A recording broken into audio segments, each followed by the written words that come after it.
Halo sahabat makna, apa sih itu dan dari mana sejarah kata pendeta? Saya mulai dari yang humor dulu. Dulu ada seorang teman, penatua, dia itu berkata demikian, "Pak, saya sama sahabat saya ini, kami juga pendeta loh Pak." Gitu. Ya bisa dibilang pendeto gitu.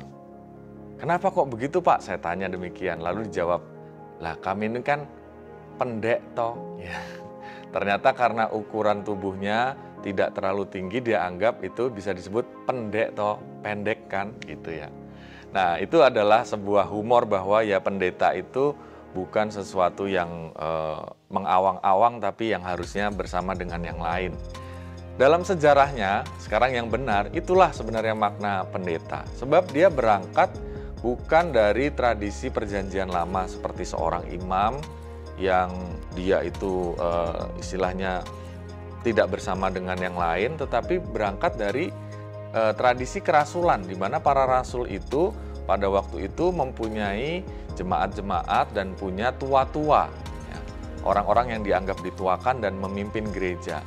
Nah, dalam tradisi tersebut di Alkitab disebutkan bahwa para tua-tua ini kemudian melihat adanya kebutuhan pelayanan khusus, yaitu pelayanan firman, pelayanan untuk menggembalakan, untuk memperhatikan orang-orang yang susah, yang menderita dan lain sebagainya. Sehingga dipilihlah tua-tua khusus itu untuk tugas mengajar, tugas mendampingi, tugas memberkati, memimpin perjamuan kudus dan lain-lain. Prinsipnya kalau sekarang kalau kita lihat di gereja itu banyak sistemnya adalah sistem presbiterian atau sistem majelis jemaat begitu ya.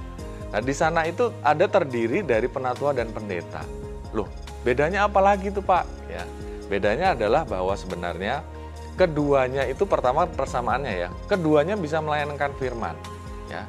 Tetapi seorang pendeta itu dipilih khusus untuk sungguh-sungguh melayankan firman lebih lagi, untuk bisa memperhatikan lebih lagi, dan ada dua hal ya, yang secara khusus pendeta itu lakukan dan tidak dilakukan yang lain adalah yang pertama, dia memiliki satu kepemimpinan rohani untuk menumpangkan tangan.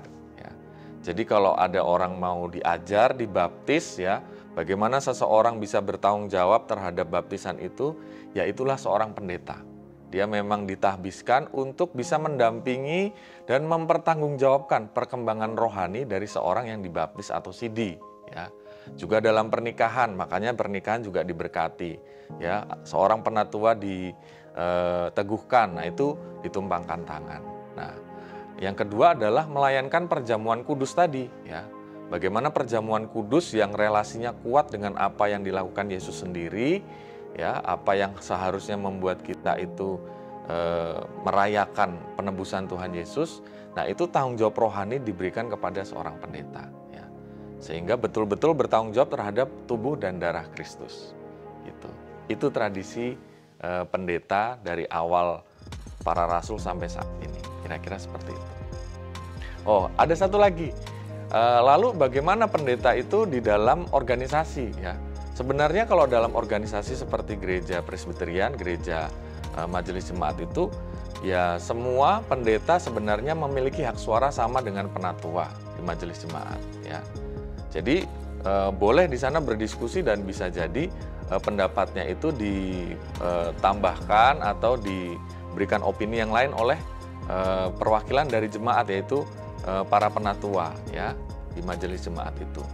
Nah, tetapi kewibawaan rohani tetaplah seorang pendeta untuk memimpin, menggembalakan ya dan seterusnya. Kira-kira seperti itu.